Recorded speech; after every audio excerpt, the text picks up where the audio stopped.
semi now. We are in the field. Just brought the truck over here so we can have a ride home. Have to jump on the combine and get to it.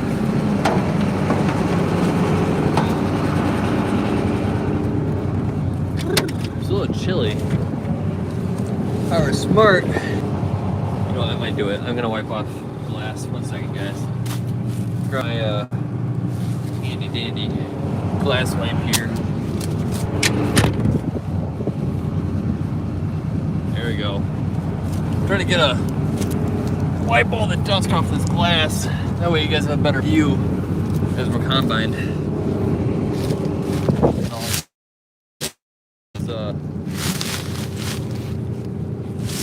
these leaves.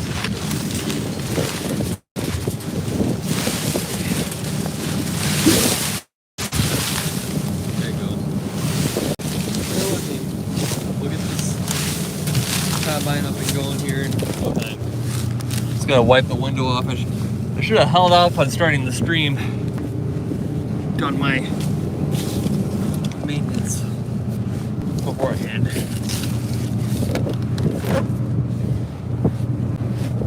All right.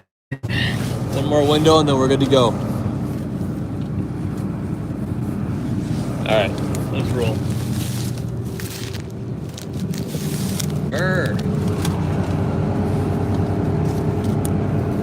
Brr, brr, brr, brr, brr. All right.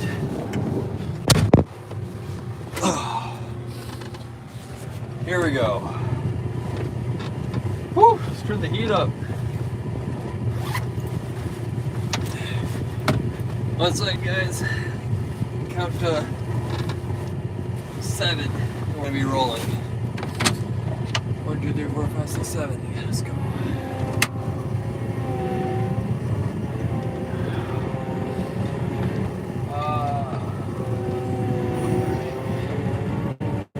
Turn my brights on here.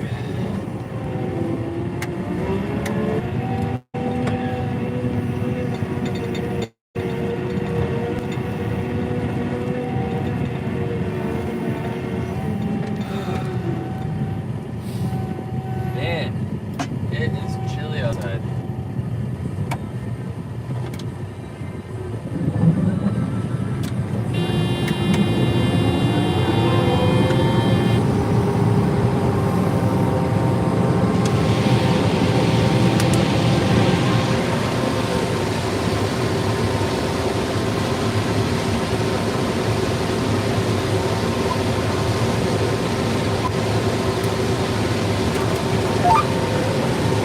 Alright guys, we're back at it.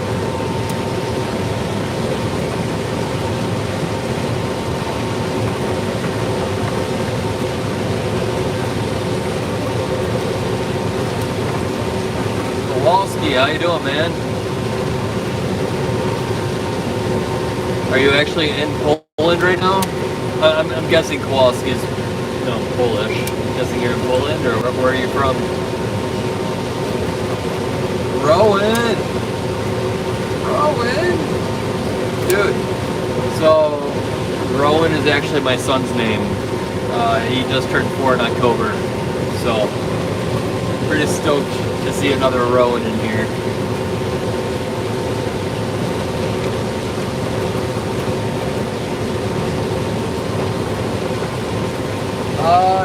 Not really, not a whole lot of weird stuff. The actual weird stuff that happens isn't like what you see, but it's when you lose your sense of direction and you're out in the middle of the field and you're like, you just get way turned around. Especially when you are going on minimal sleep and you're pulling crazy long days. It's like 2 in the morning and you're like, wait a second. What direction am I going right now? Where am I at? You just feel like totally, I don't know. So it's not like you see weird stuff. I don't know, I haven't really seen much weird stuff yet. I'm sure Give it time, right?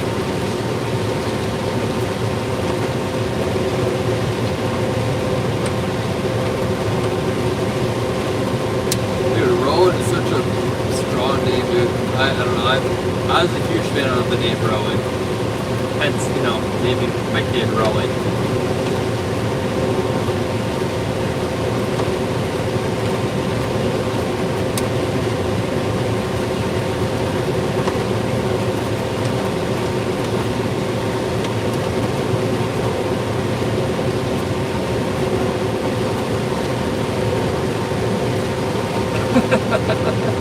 You're destroying my dreams.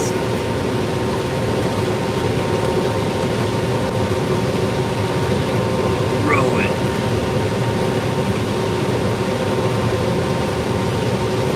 Dude's late.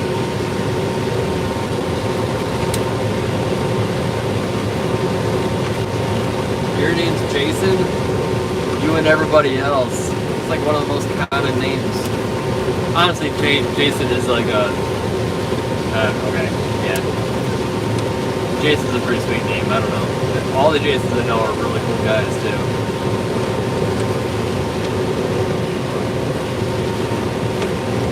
Put us down as cool as Rowan.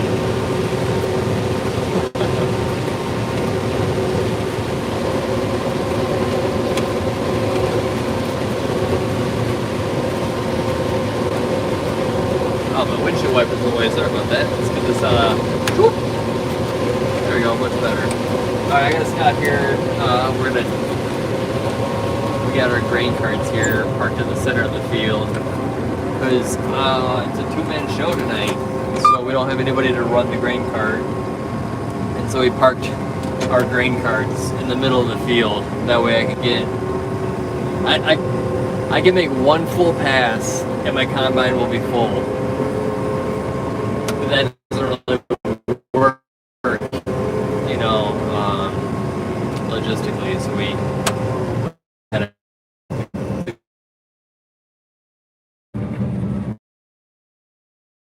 in the dump. Works out. Turn my light on there. Ooh, I was cold, now I'm getting kind of toasty. I'm gonna turn this heat down. So last stream, we actually broke having 1,000 people in the stream at once. That was pretty dang sweet. Yeah, Children of the Corn, I actually got to witness Father of the Corn tonight. When my dad parked this grain cart here. He parked it here and then he walked through the corn to where I was to get a ride. And so I was combining through the field and my dad just kind of walked up and was like, hey, can I get a ride? I'm like, oh, hey, Dad. Fancy seeing you here in the middle of the cornfield. Oh, we got another Jason in here. The Secret of Rowan Inish. Okay. I'll have to check it out. I'm in Illinois. I'm in northern Illinois, about an hour west of Chicago.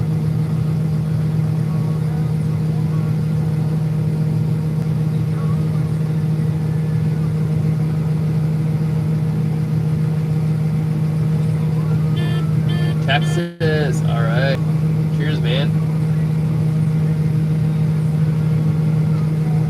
Actually, with the username Rhythm, I can't tell if you're man or not, but everybody's man tonight. We're all men.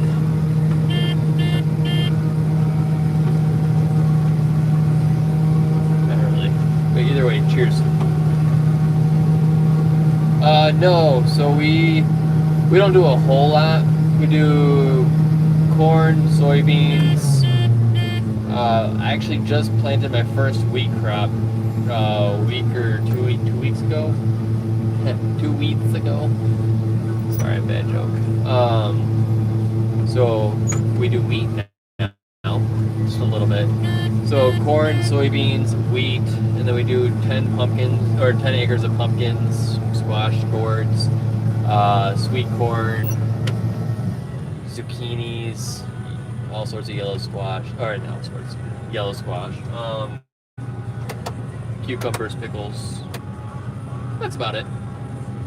We have a farm stand in town, about 10 miles north of us, that we sell summer produce and then fall decor, like pumpkin, squash gourd, stuff like that. And then, oh, the grain cart guy's here already. Holy cow. I'm slacking, guys. Wow, he is quick. He is on top of it. I better get a move on, man.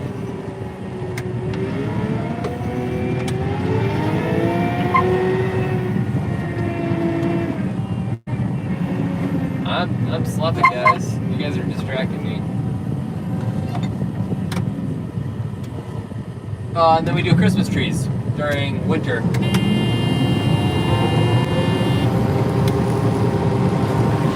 So we're gonna be getting our Christmas trees in. We import them from Wisconsin, and we get them in the 17th of November. So it'll be good. Christmas trees are probably my favorite thing that we sell at our farm stand, just for the sake of, ideally, we're done with harvest by then. So we're not planting, like we got nothing going on but Christmas trees, so we can actually like enjoy what we're doing, you know? So, Ohio, all right, my in-laws are from Ohio. They're from Troy. They were from Troy, Ohio. They moved here to Illinois, and then my father-in-law moved back there for work to Lorain, Ohio. And now he's back here in Illinois again. So, Cali, dragon fruit, dude. Dragon fruit and sugarcane. I feel like that would be such a eye-opener. Like if I were to come out there and spend a year with you, and like I wouldn't know the first thing about growing dragon fruit or sugarcane. I feel like that'd just be a complete experience in itself.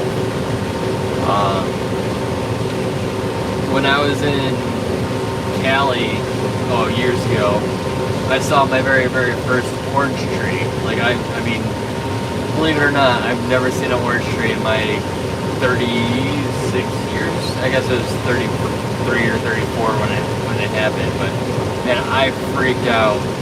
I was so excited, and so I went and I picked an orange off of the tree.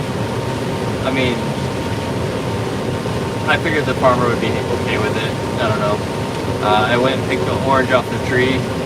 It was the worst orange I've ever had. It was so massive and looked so lush and so tasty.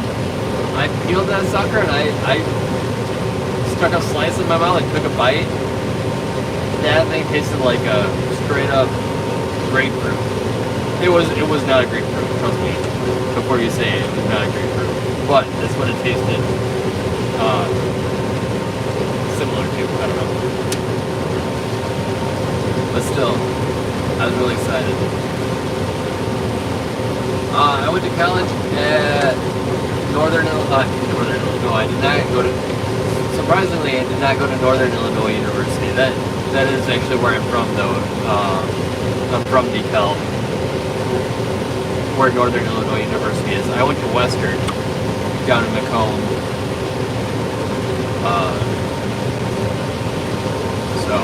And no, we do not plant DeKalb. For corn, we're pretty much 100% Pioneer. We've sold Pioneer. My grandpa sold Pioneer. My dad sold Pioneer. I worked for a Pioneer dealership, a Pioneer rep, for a number of years before I started farming full time.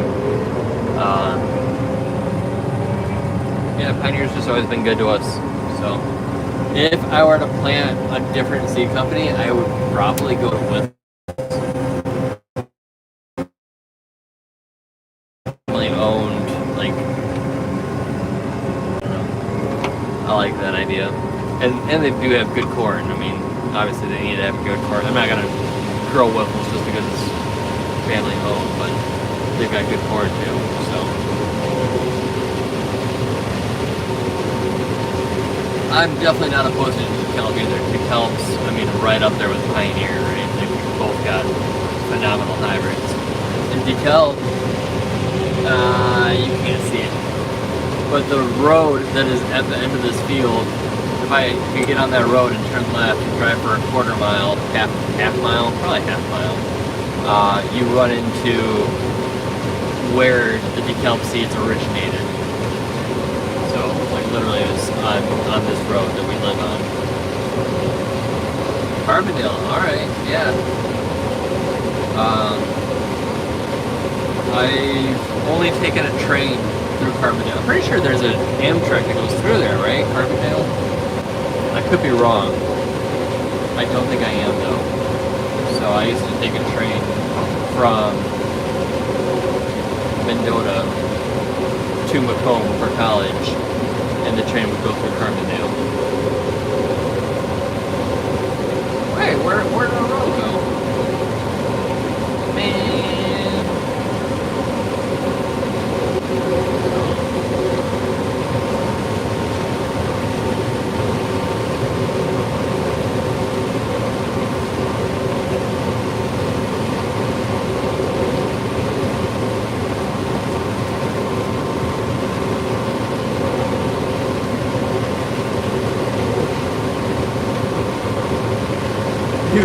Sorry, Austin, I'm just catching up on your messages. You got 12 different fruit trees at your house?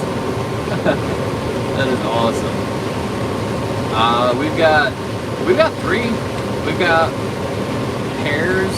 We used to have plums, but the plums didn't really work out that well. We've got pears, apples, and cherries, none of which I really get terribly excited about.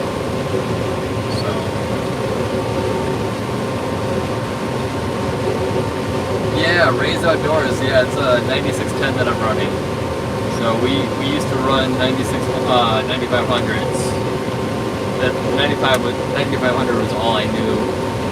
And then last year we went ahead and upgraded to a 9610. We needed more capacity.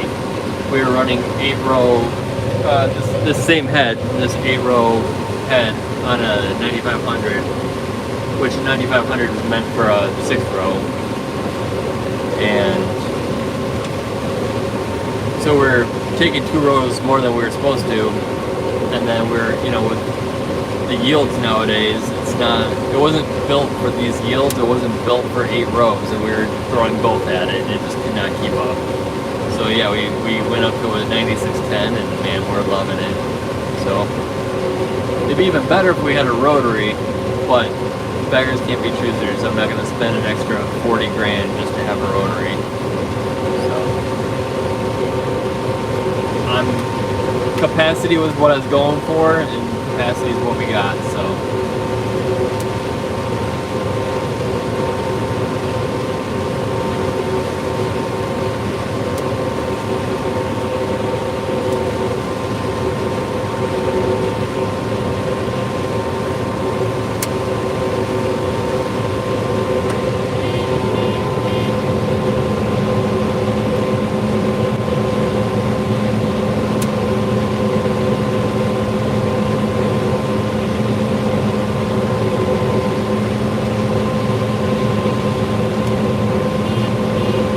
I mean, you can come out and try to eat this for fun. As long as I can get it on video.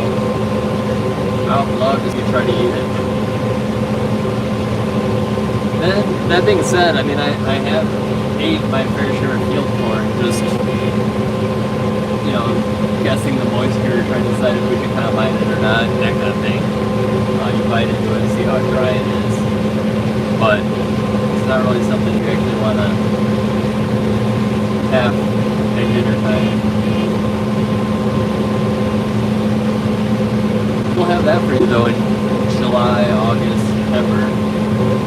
We grow quite a bit of sweet corn. But this is not that.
like, water's too hot, no, it's too cold, no, it's too hot, no, it's too deep.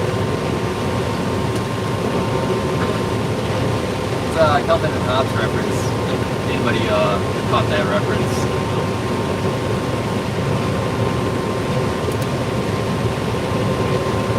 Yeah, so what's up, CH?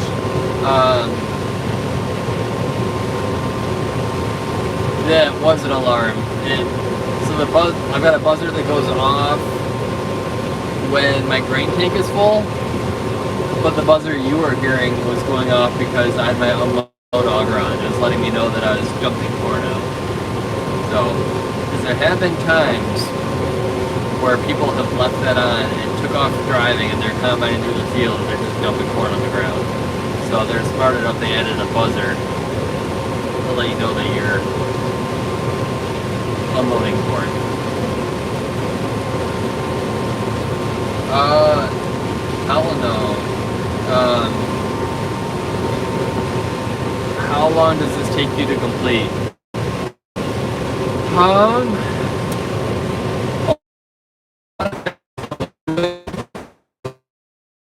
We have a grain cart operator or not. If we have a grain cart operator, we can dump on the go. We don't have to stop to dump stationary. Right now, for the most part, we're dumping stationary, and that eats up a lot of time. Generally, we can do about 8 to 9 acres an hour. So I guess if we did 10-hour days, which we don't, we do like 12 to 14-hour days, at least. But if we do 10-hour days, you know, you're looking at 80 to 90 acres in a day. That being said, we're not factoring in breakdown and headlands, switching fields, and all that sort of. So I mean, but generally, you're looking at somewhere between 50 and 100 acres a day. We'll call it 75. We'll split the difference.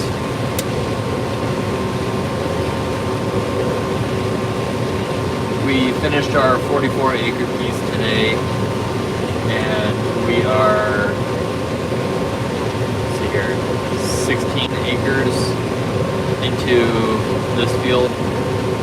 So, I mean, we got 49 acres done in the field, but I've done 16 today in this field. We started this field a couple weeks ago.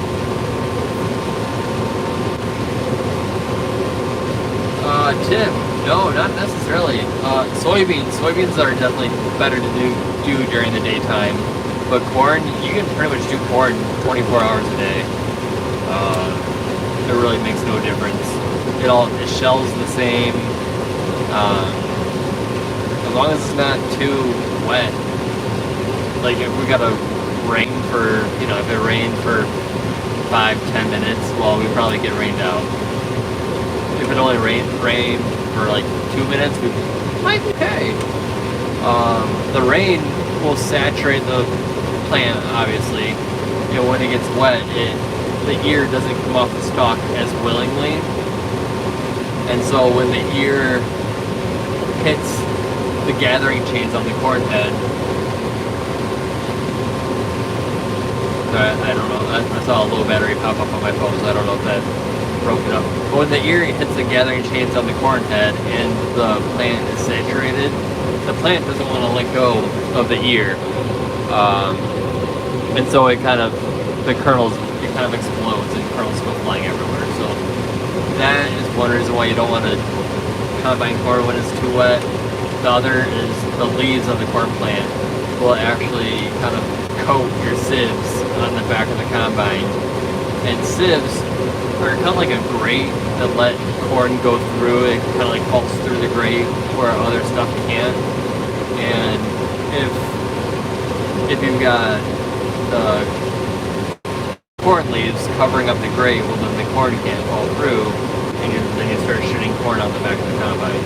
So otherwise, as long as the corn's not too wet, you can go 24 hours a day.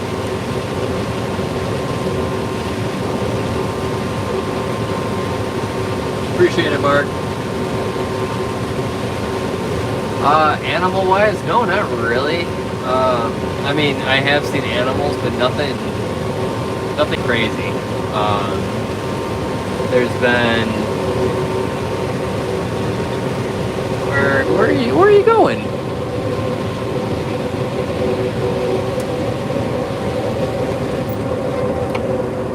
that where you're gonna park it? Right there? Yep.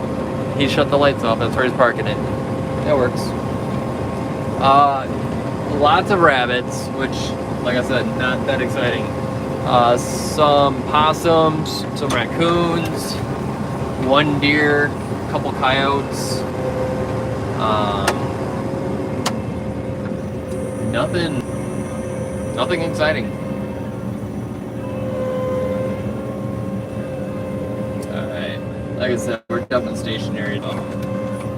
It takes a little longer to get acres done, but so this button here is what kicks my unload auger on, and then I throttle up.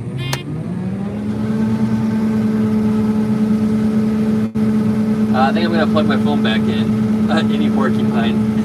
Such a random question. Why porcupines? Why are you asking about porcupines? No, I've not seen any porcupines, but I'm very curious why you specifically are asking about porcupines. Alright, 1 second. There you go. Now we're plugged in.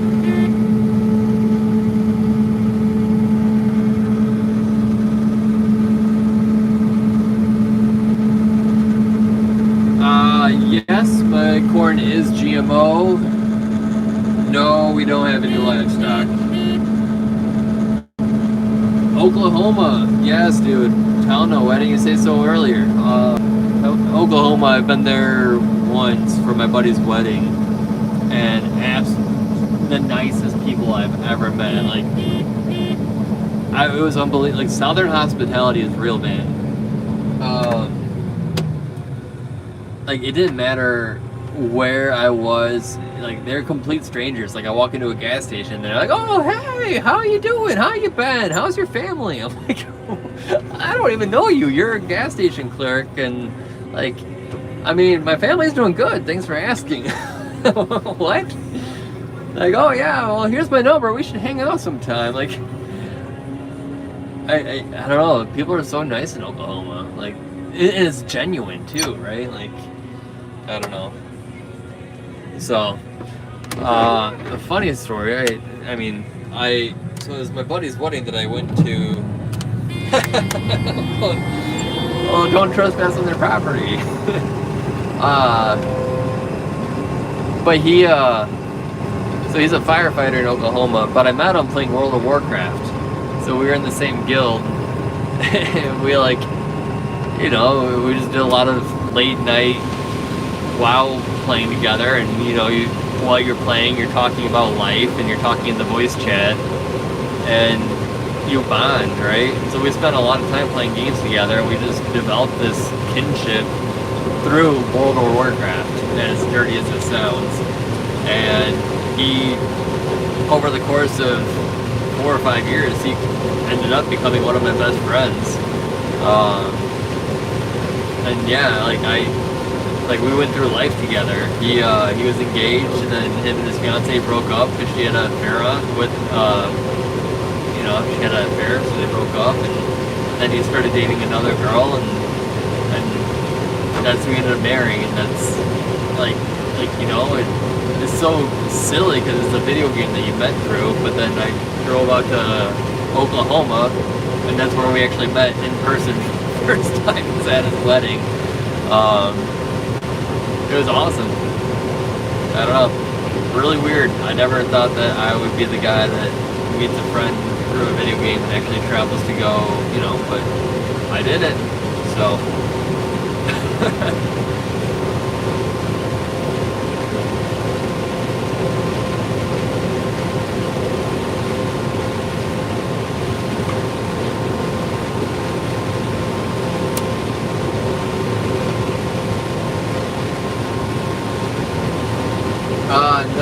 No, I'm in northern Illinois.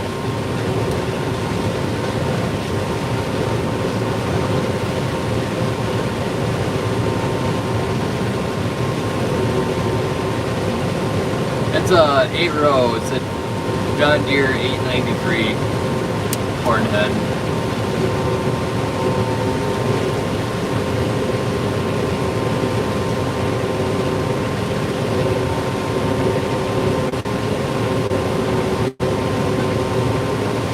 Hey, good evening.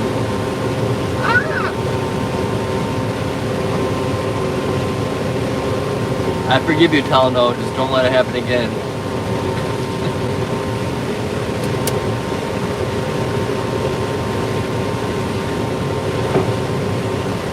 We're flying. I think we're flying a little too fast here. I felt the wheels lift off the ground. About to take flight. Dude, I have 480 people in here. I appreciate the love, guys. Thank you for all the thumbs ups and all the comments. All the chat's popping, guys. Keep going. I like that I can actually participate now. Earlier I was doing headlands and I had to kind of like more so focus on what I was doing. Now I can actually glance at the chat a little more frequently. So, kind of nice.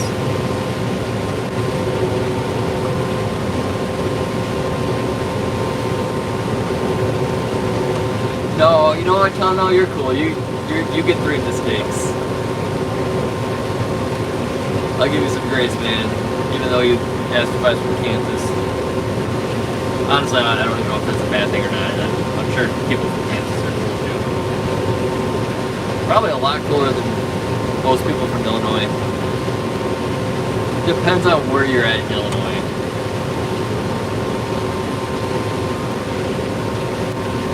I will tell you, maybe I shouldn't say it so publicly, but if it weren't for farming and family,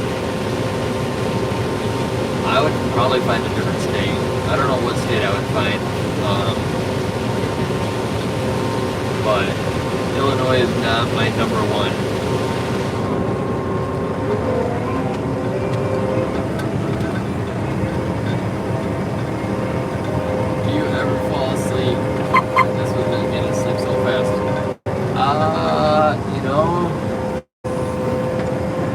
Yeah, there's been a number of times where it's been brutal. Not really with combining corn, but when I'm chisel plowing, when we're doing tillage, and we're going 24 hours a day, we used to have a few hired hands, and we would keep the chisel running around the clock. And there's been times where I think the longest shift I've pulled, I worked 36 hours straight. And man, that was brutal. And it's not like, I mean, no, it was legit working. It's like 36 hours. Like it wasn't, I get to snooze while I'm on the job or anything like that. Like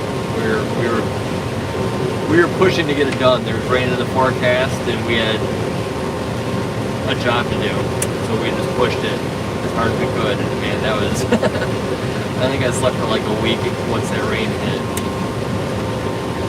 So, or at least it felt like it.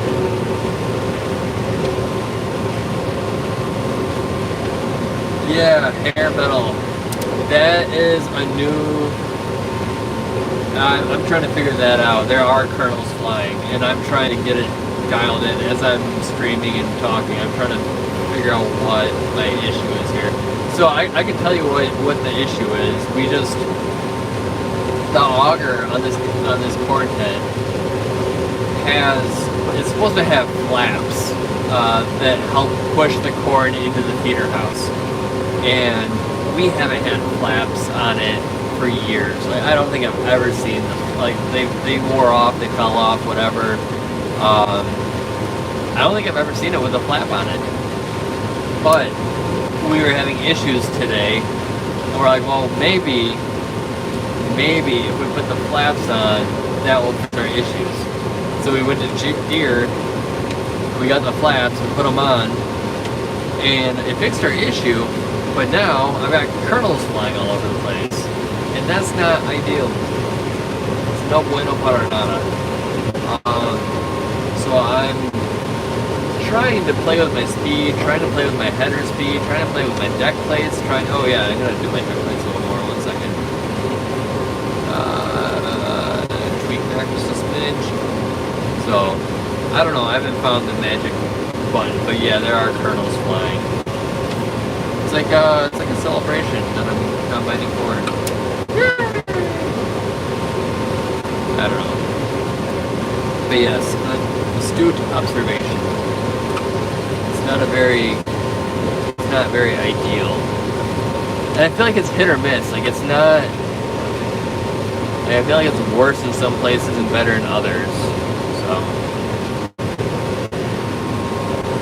I don't know. Popcorn, little fireworks, exactly.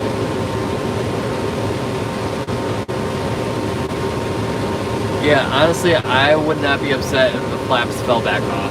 I don't want to stop and take the time to pull them off. They were kind of a little pain to put them on. I'm just going to keep this combine rolling and try to tweak it and get it to, I don't know.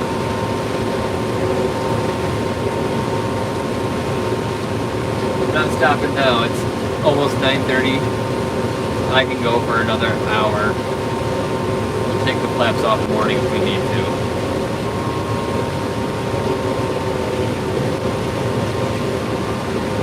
Alright, here's my grain car waiting for me. Oh, I better kick my thing on out here.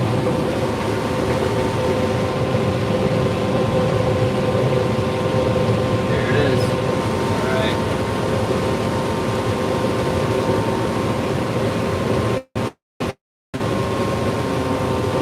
It's parked a little close there. Papu. Woo! I just barely missed that auger. Alright, we're gonna dump on this other grain cart. There's no way I was gonna hit that one and I didn't want to finagle it. There he goes. It's off to haul the semi in. My buzzer's going off with my grain full. Usually you can get another 100 feet or so before it actually starts spilling over. So that's far enough.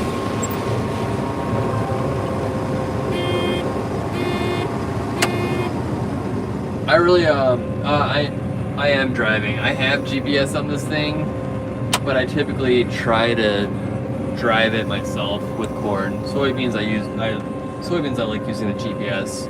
Corn, I want that row to go right down the middle of the two snouts, and there's too much fluctuation in my GPS that it would work, but I feel like I can do a better job just with my hand on the wheel. So as far as what I'm losing from the corn exploding like that, it's more than I want to lose, but I don't think it's really that much. So I'm not sure what it would equate to. Boy. Bill Meyer. Ooh, I'm fixing it. Sorry, Talano distracted me with this pickle. Wait, 1 second, that came out wrong.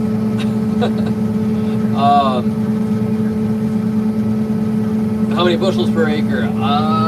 Right now we are at 245. That's for the field, and then for today we're at 239. So at 16.5 moisture.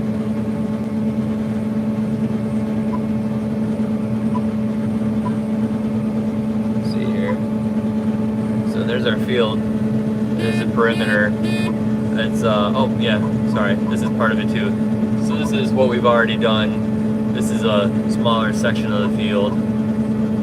So we did this a week or 2 weeks ago, and then this is where our pumpkins were, this is where our sweet corn was, and yeah, this is what we got. This is about 140 acres here that we got to combine, so it should take a few days probably.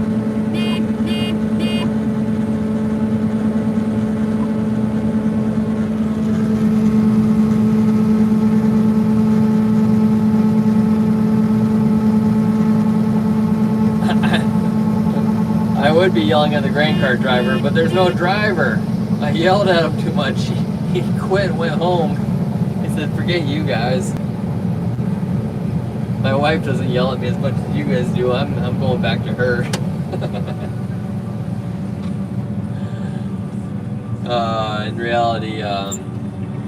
In reality, our grain cart driver he's a retired guy, and he likes to go home at night. So we're not in too much of a hurry to where we need to really push you to work later than you want to. So he goes home. Tonight I think he went home around 6 o'clock or so. He prefers to go home like 3-ish, but he understands harvest, and so he pushes it to like 6 or so. And then once 6 o'clock hits, well, then we park the grain carts halfway down the field and do the rest of the night, the next 5 hours or so stationary. So it works. It's not as quick as we would like, but we're pretty lackadaisical here. It will get done. It's not like 2019 where like we're harvesting past Christmas. So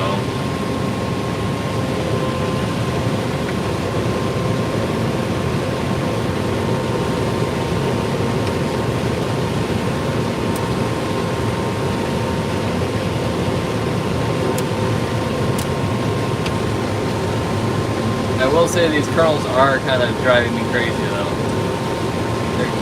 They're getting on my nerves. I wonder if I like went really fast, is that gonna help it or hurt it? Like, are they gonna?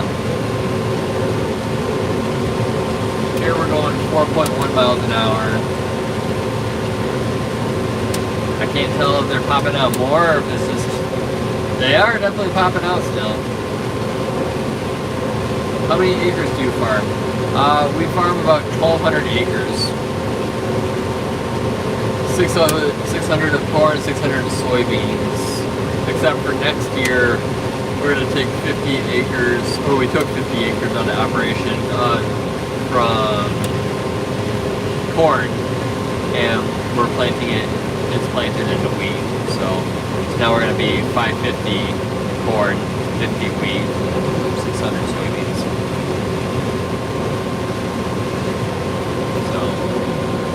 Which is going to be weird planting more soybeans than corn. I don't know if I like that. But it was a decision to appease a landlord, which, I mean, we have no problem with at all. But that was the motive behind the action. Otherwise, we probably wouldn't be doing wheat. We harvest all hours of the day, so it's not just at night. We just harvest until it's done, man. We harvest until it's time to go to bed, and we wake up and we do it again. So it's not like we sleep during the day and then harvest at night. We just go.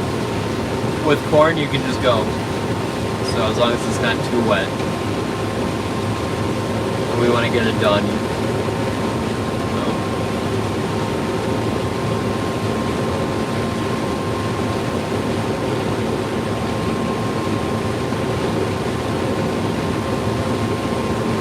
This looks super done. Blueberry farmer, 4th generation blueberry farmer. Do you put out content? Like, do you stream and do videos and shorts and stuff? If you do, I'm gonna subscribe to you, because I feel like a blueberry farmer would be really fun to watch.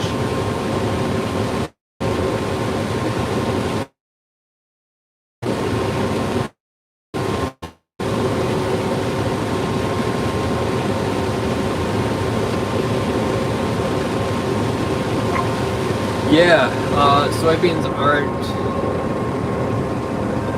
Man, look at those. Those flaps are just making those kernels fly everywhere. I don't know what I got to do with those flaps. I did notice they stuck out. They protruded just a little bit past.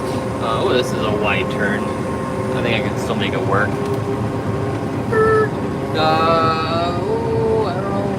Alright, we're gonna do it. We're gonna make it happen.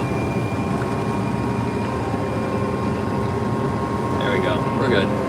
It's all... No, no! Worst farm ever. That's what happens when you live stream while you're combining. Okay, I hear that. I keep hearing that like super high pitched sound. I don't know if you guys can hear it, but it goes away, goes back. I can't figure out what's triggering it. This combine's gonna fall apart. But what? That I just hit what? That row? Oh my gosh! All right, close your eyes, everybody. We'll be heading across the row before you know it.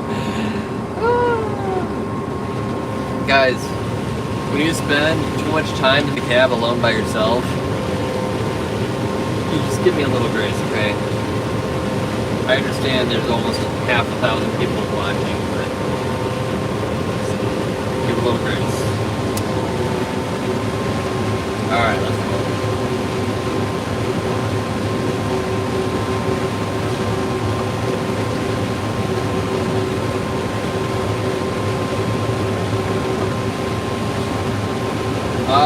Shark Farmer, no.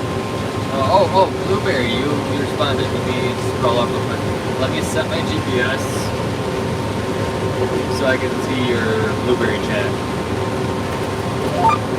Alright. I'm going to get into that because I can't find many Blueberry farmers like you do. Yeah, exactly. Like what you do, I feel like would be a niche. Like farming in itself is a niche. On YouTube, right? Like, there's definitely guys out there that do it well. But for, you know, compared to the rest of the content creators out there, there's not a whole lot of us.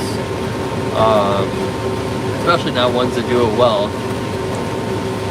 And so, but blueberry farming, I feel like, I mean, you're in a world of your own there. I feel like if you started doing that, well, shoot, I'm a farmer and I'm interested in what you do. Yeah. I'm gonna subscribe to you just in case you start putting videos out. It's not letting me subscribe to you. I can make you a moderator and I can put you in time out. I won't let me subscribe to you. Okay, whatever. Sorry. I won't let me do it. Deer, not really, not many deer at all. I saw one so far this year. So, not many deer in this area. I'm kind of thankful for that, because I've heard deer damage be dreadful.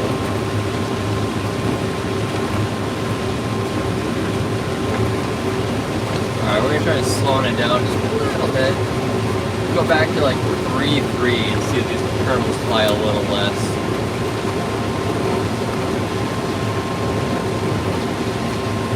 Adjust the header and pinning system settings to prevent grain loss. Okay, so what would you adjust on the header? I've got my deck plates. They're pretty tight. I guess I could open them a smidge, but I feel like the tighter the better in theory. My header I'm running full speed. I guess I'm at 780. The grain loss is really coming from those flappers on the center of the auger. But you know what? That might have done it there. Tim. Google Magic. Oh, I can't do Google Magic when I'm using my phone to live stream. Google Magic, my friend. Is that a line from Dane Cook, right? Wasn't that like a line in one of his bits? I don't know. That was years ago. Google Magic, my friend.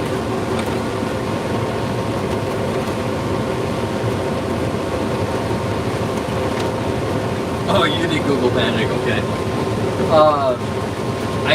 I slowed down my header just a smidge, because usually I run that header full speed, because you want to chop up those corn stalks the best you can. You want to get them to crimp the best the best you can to get, so that when you work it into the ground, those microbes can get it broken down for you. Not like dancing, like they don't break it down for you. They're breaking down the. Never mind. But I slowed down my header just a smidge, and that seemed to maybe help. So we'll see. For now, we're gonna take this intermission to go dump on our grain cart. You know what? I'm gonna say one.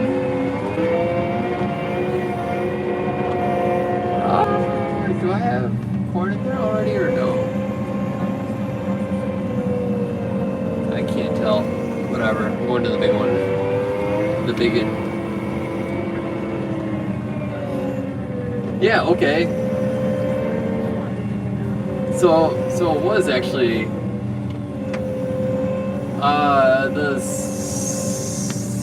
what, Circle of Death? Was that one of his stand-ups?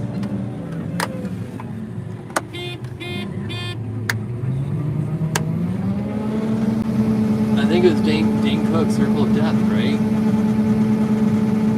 I'm probably gonna be going till, I don't know, 10 or 11 o'clock tonight.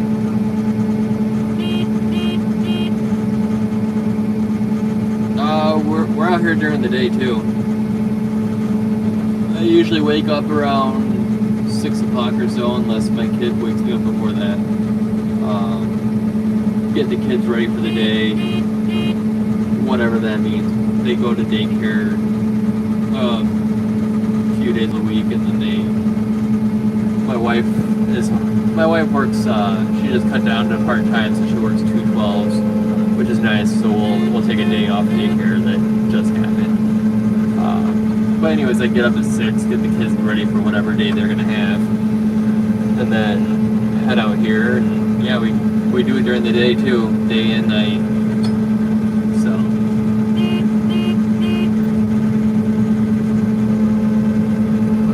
all day, every day, except for Sunday. That's the Lord's Day.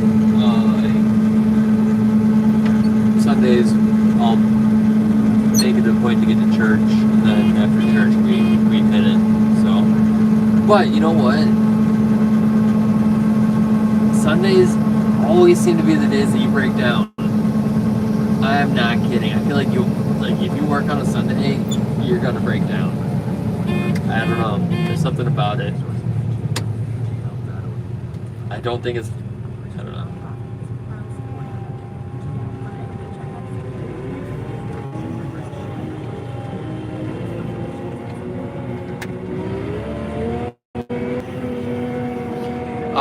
And I don't work this hard year round. It's harvest. This is what we've spent the entire year creating, right? Like, is this crop.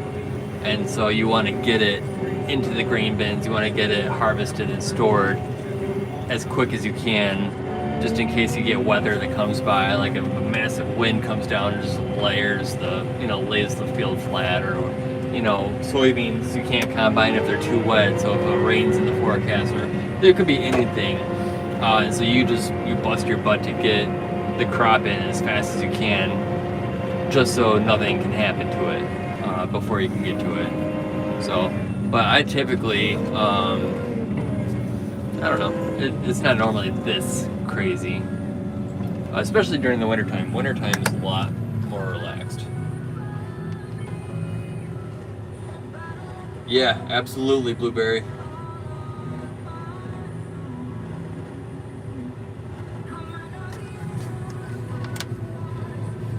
Combine's on, header's on, double up. Let's roll.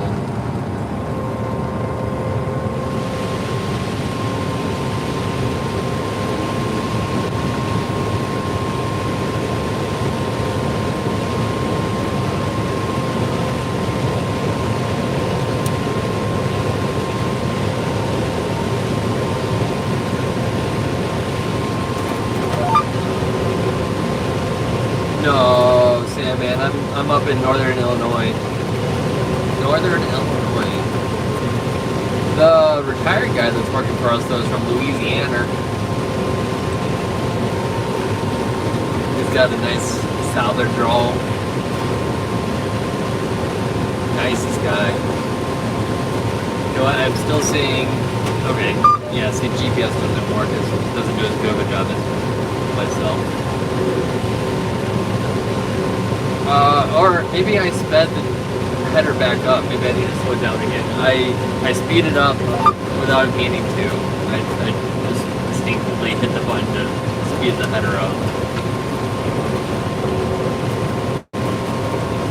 New England. Good zone. New England.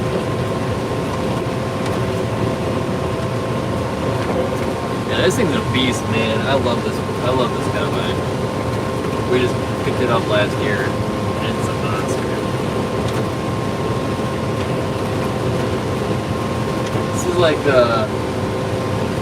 This is a farming simulator. It hasn't come out yet.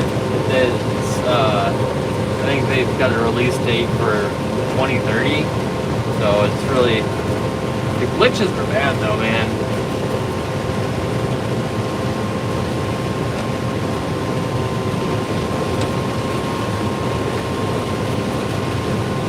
Quit looking at my kernels, Tim.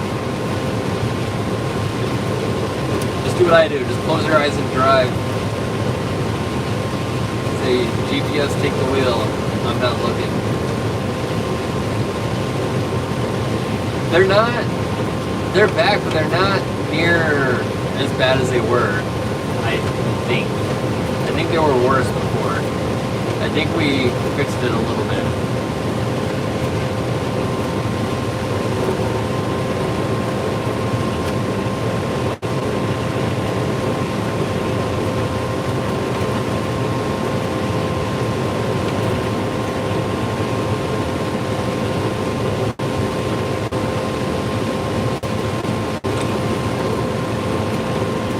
Dude, dairy farms that's where the hard work is. Like, what I'm doing is nothing compared to a dairy farm.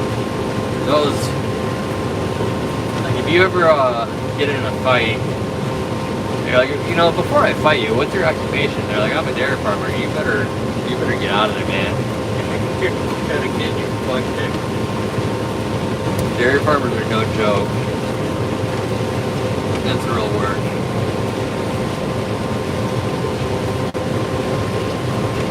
Hey Jeremy, don't you be talking about my cat corn.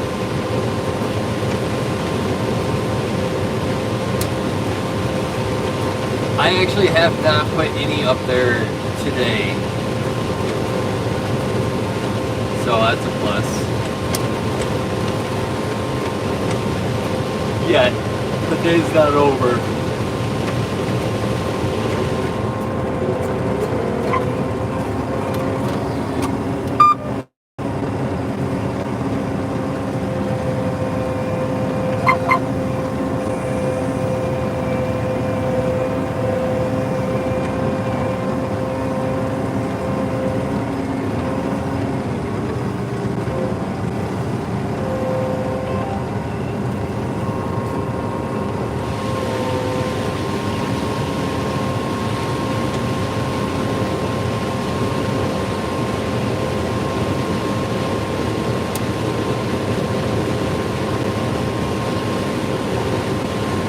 Everybody, if you before you forget, if you're enjoying the stream, hit that subscribe button. I'll keep streaming and stuff as we finish up our corn harvest. I'm hoping to be done Saturday, maybe even Friday, but probably Saturday. So, and once corn harvest is done, I'll be streaming our tillage as well. Which, I mean, some people actually enjoy that more than they do the harvest. So, I think running the running the chisel plow is one of my favorite jobs to do on the farm. The thing that sucks though is anybody can do it, so usually I'm not the one that's on it. So you can put a high school kid on it and say, here, turn at the ends, you know. But it's so relaxing. You just bring a book out there with you, and back in the day, you know, when people read books. Now we just live stream. But it's really relaxing, enjoyable. Until, you know, you're going at like 3 o'clock, 4 o'clock in the morning and you break down. And everybody else is still asleep. And you got a freeze coming in, so you got to get it done. So you're out there at 3 o'clock in the morning, taking it apart when it's like 30, 40 degrees out. That's when it quickly becomes like, goes from the best job to the absolute worst job. Miserable.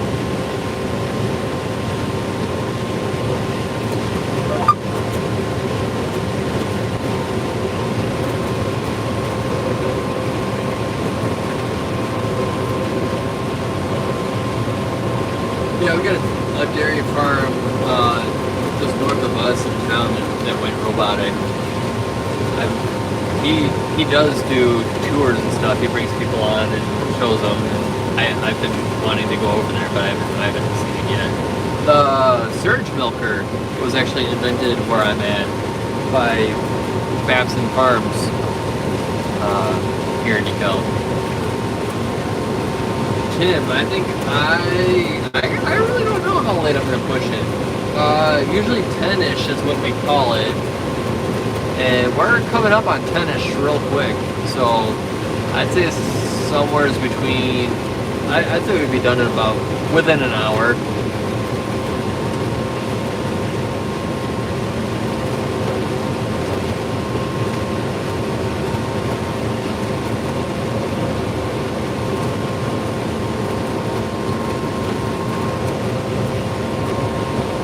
Australia! Heck yeah, dude!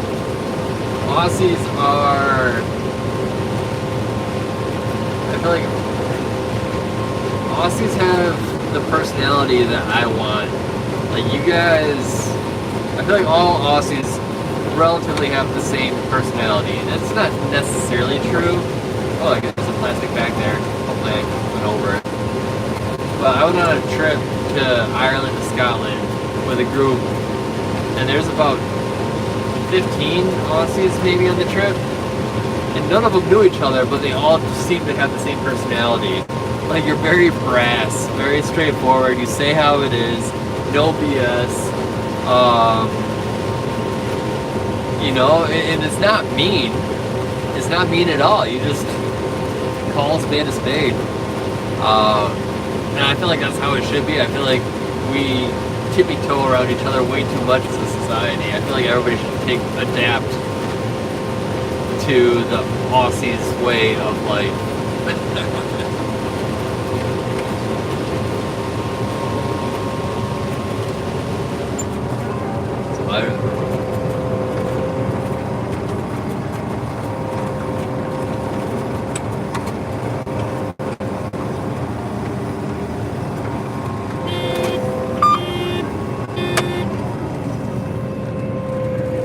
I feel like people, I mean, feeling, you know, it's good to be empathetic, right? It's good to have empathy with people, but I feel like people almost care a little too much about feelings. You know, feelings are good. Feelings are absolutely necessary. But, like, just say it, right? Like, just, I don't know, whatever. Point made. So, Aussies are awesome. Welcome, Anna. How do you know it's time to bring in Denton corn? We will hand shell it and run it through a moisture tester. And we ideally, I mean, so 15% moisture is what you want to store it at. Normally you don't get to harvest it at 15%. Usually you have to dry it down with a dryer. But if you're in like the 18 to 20% range and you're able to harvest, typically that's about when you would start harvesting, and then just dry it down to 15%. So if that makes sense at all. I mean, you can scout it, pull the ear off, and you can tell once it's hit black layer, there's different stages. You can Google what all the different growth stages are with the corn. You've got your vegetative and then your reproductive growth stages. And the very last reproductive growth stage is black layer. Basically it says that the corn has reached full maturity. And there's things for to tell you what stage you're currently in. And then, yeah, you hand shell it and do moisture tests and figure out if you want to wait a little longer, let it dry down a little more, or if you're just want to combine it and run it through the dryer. And right now, our corn is averaging 17.5, so we're running it through the dryer, but we're running it through real quick. It's flying through there, so.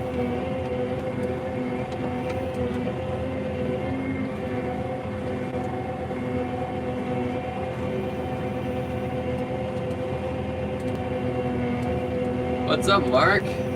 Mark from Bristol. I'm not sure where Bristol is, but welcome to the channel, man. Who farms with me? My dad. That's about it. So we got part-time help that comes in here and there. Because we do a lot of. We've got a farm stand that we do summer produce and pumpkins and stuff like that. So we've got some high school kids that come and help pick sweet corn every morning. They pick pumpkins, they pick all sorts of, but they're part-time. They're high school kids, so like they do their school, depending on whether they're homeschooled or public schooled. We've got both. The homeschoolers will kind of come during the morning, do the work, and then they'll go home at like 10 o'clock in the morning. They'll come in at 7 o'clock and go home at 10. And get their school done. Public schoolers will obviously come in the afternoon once the school's done. So, and then yeah, we've got a guy that drives grain cart for us. He's gone home for the day already, but pretty much for the most part, we don't have any full-time employees or anything. So it's mostly just my dad and I.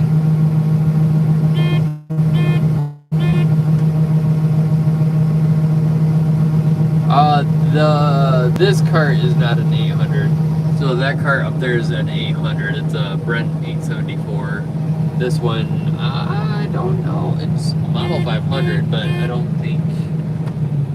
If I already guess, I'd say you get like 450 bushels in there. So I guess model 500. You know, if you fill up every tiny corner, you can probably get 500 in there. We want to sell this one. After this harvest, I'm probably going to list this grain cart here for sale. So if anybody's interested. Oh, my dad's back with a semi. You see it down there, pulling in the field. So he's got a truck, like a pickup truck, parked down there at the end of the field. And see, once you get going long enough, you forget which direction you're going. I thought it was that way. Here's my pass right here, right in front of me. Just. The day is almost over, so Dad's probably going to give me a call here shortly. Now that he's pulling in the field, he's probably going to call me and ask me how late we want to go, and I'm going to say, you know what, I'm tired, let's go home. But he's going to park the semi, and we got a pickup truck down there, and he'll jump in the pickup truck down to these grain carts that I just filled, and he'll bring them back down to the semi and fill the semi up and haul a load. So right now we're two-manning it. It's a little slower, but we manage.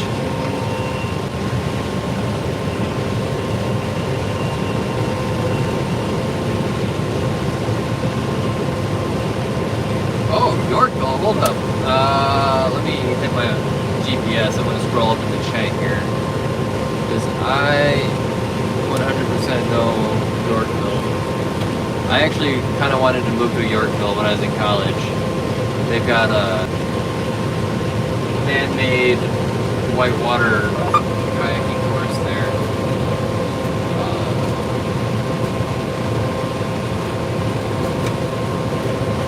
This corn is used for, most of it's going to go towards ethanol. It's going to be made into ethanol. There's a plant about 20 miles north of here, and then whatever doesn't get made into ethanol is going to go to a local pork producer.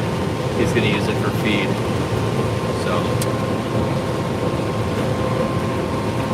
that was for Anna.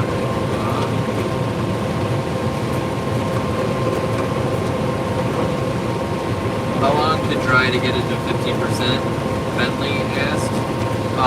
It all depends on what you're starting with, right?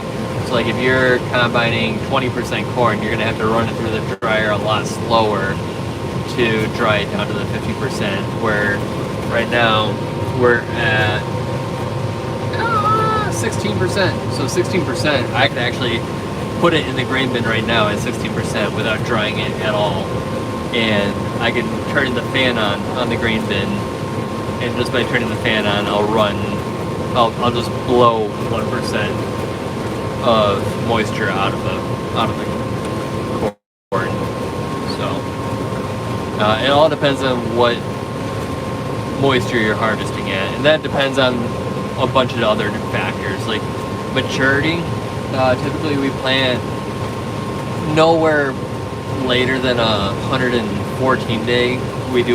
Actually I might be in 114 day right now, but the more mature your crop is, in theory the wetter it's going to be during harvest. Where if I planted 101 day, it would be a lot drier than the 114 day. So it all depends on the moisture of the corn that you're combining. That kind of dictates how long you have to dry it down to get to that 15% moisture.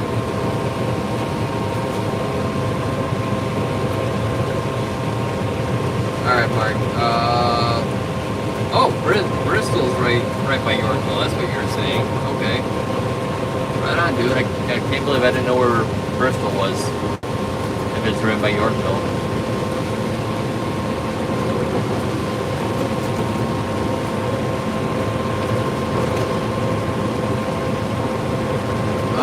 No, this is not CTS. This is a cylinder. Oh wait, are you talking STS or CTS?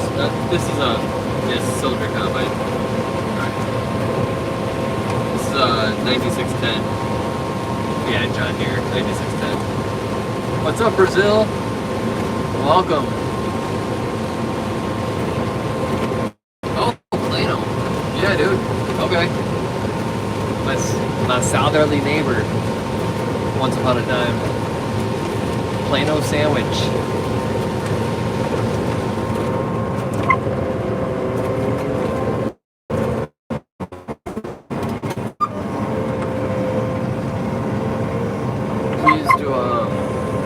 There used to be like a area Bible church volleyball tournament in Plano when I was growing up.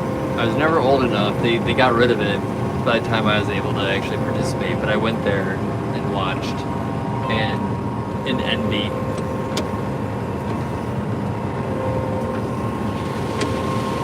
Years ago, I'm talking like these, which is no longer 10 years ago, which is my brain fails to comprehend that.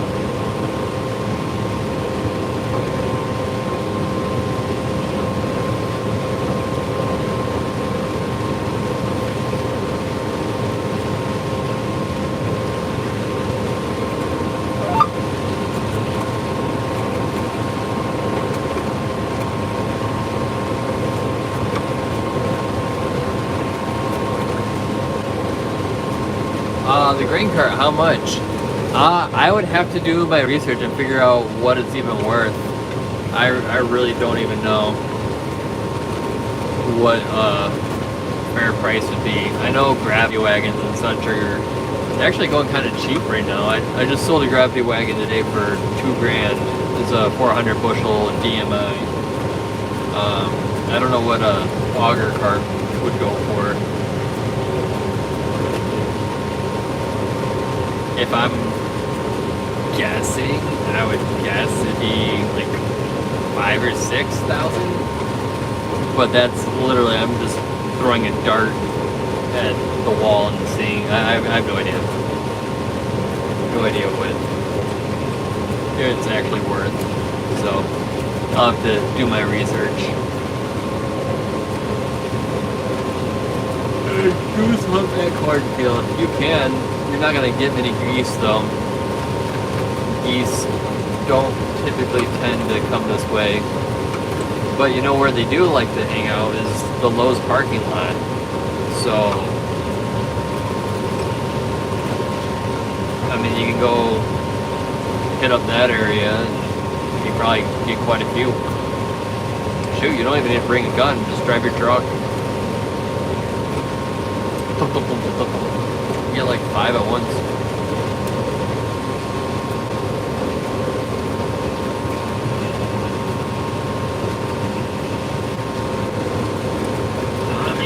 Tonight.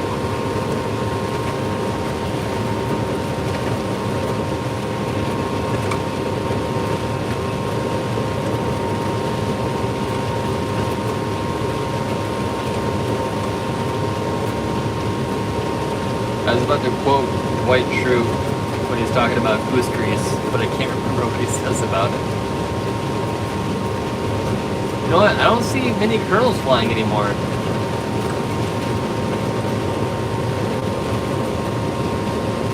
Man, there's steadily been like 220, like, is anybody leaving or coming in? Like, every time I've looked at how many people are in here, it's always 220 something.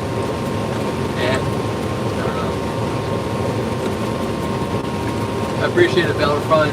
You have a good night too. Thank you. Thanks for hanging out.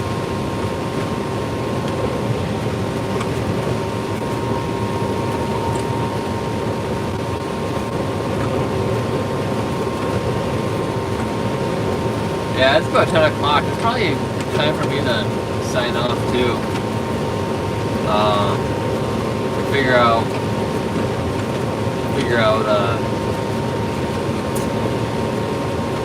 stuff. But I can't even think of my own thought, finish my own thought. You know, it's time to go to bed. So it's 10 o'clock. By the time I finish filling the semi and get everything parked, it's probably, how's our fuel doing? Actually, probably have another couple hours on the fuel tank, but yeah, I'm gonna shut this thing down, guys. Yes, that's very true, Bennett. Very true.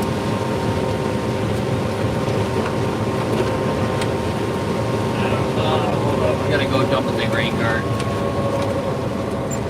Maybe I won't shut her down quite yet. Don't forget to subscribe, guys. If you've been, I mean, I've been having fun hanging out with all y'all. I don't really say y'all that much. That's also a sign that it's late. After 10 o'clock, I started putting on the southern accent.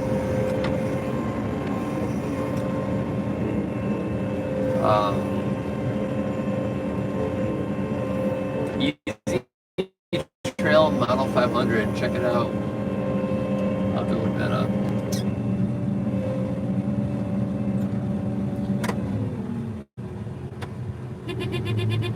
But yeah, if you guys been having fun, if you wanna come hang out another time, hit that subscribe button, and I'll be streaming down the road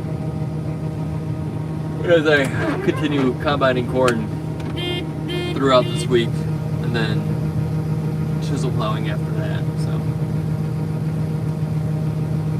later, Tim. Thanks for hanging, man. Alright, I'm signing off, guys. Thank you all. It's been real. Have a good night, guys. Miguel, before I take off, Northern Illinois is where I'm at. So about an hour west of Chicago. Hour west of Chicago, an hour south of Wisconsin, an hour east of Iowa. So there's that. Alright, we'll see you guys. Have a good night.